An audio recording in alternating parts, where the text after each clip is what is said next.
ce n'est pas un prank, la suite de Classroom of the Elite a été annoncée. Alors pas pour cette année, faut pas trop rêver. Ok, il se peut que j'ai merdé à un certain moment, mais est-ce que c'est vraiment dérangeant étant donné que ça me donne l'occasion d'en faire une vidéo complète à ce sujet? T'es content, je m'en fous, t'es pas content, je m'en fous.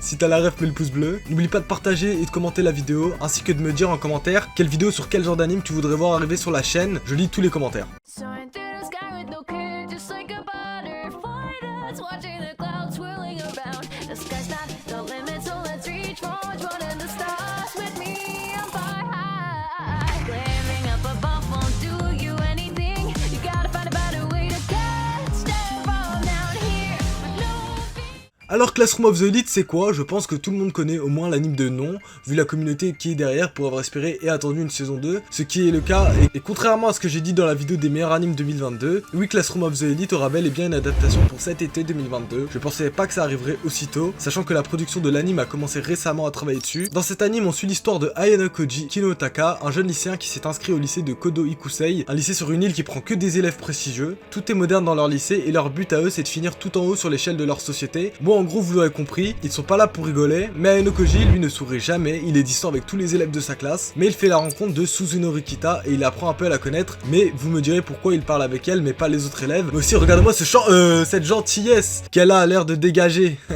Non c'est faux, elle est quasiment pareille que notre protagoniste, mais si je dis quasiment, vous allez le comprendre par la suite. Le but de Ayano Koji lui c'est de faire sa scolarité normale avec son comportement de mec blasé, mais Suzune elle son but c'est de grimper les échelons et de monter de la classe D à la classe A, parce que oui j'ai oublié de le préciser mais dans leur établissement il y a tout un système de classes et de points qui font qu'avec leurs points ils peuvent payer tout ce qu'ils désirent, casino, console de jeu, etc. Sauf que les points tu les obtiens en fonction de ton comportement et de tes notes en classe, et quand tu es dans la classe D, bah tu as moins de points qu'un mec qui est en classe A par exemple, et s'ils ne travaillent pas ou ne font carrément rien, bah ils ont pas de points. Quand tu es dans la classe D, bah tu as moins de points de base qu'un mec de la classe A par exemple, et s'ils ne travaillent pas ou ne font carrément rien, bah ils ont pas de points. Donc oui en gros ça se base principalement sur tes notes de classe et ton comportement. On va aussi apprendre que Suzune elle veut grimper en classe A car son frère y est, et elle veut lui prouver qu'elle est aussi capable d'être à la hauteur de ses attentes. Après à savoir dans la saison 1, il n'y a pas beaucoup de personnages qui sont développés, à part la psychopathe au gros ins et la meuf timide au gros ins. Ça fait beaucoup de gros ins en deux personnes hein. Alors oui on va parler vite fait du ecchi, qui lui est là pour le fanservice forcément. Personnellement ça m'a pas dérangé vu que l'anime tu rentres facilement dedans et que l'histoire est intrigante. Step by step, hold on till we die, but remember to take a hold of your light. Change might bring you back the start, but no that will help you through it.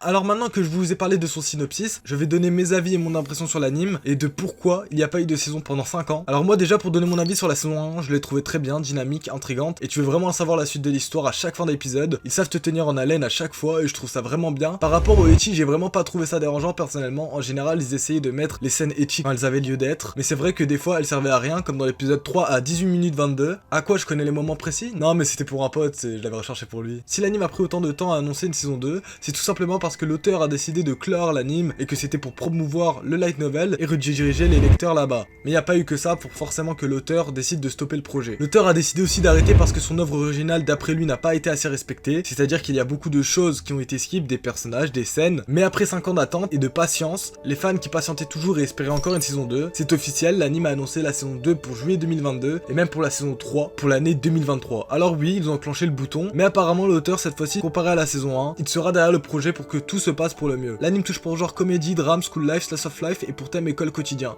Voilà, c'était tout pour cette vidéo sur Classroom of the Elite. Je pense que je me suis un peu rattrapé et comme je l'ai dit en début de vidéo, si tu es d'accord ou pas, bah je m'en fous.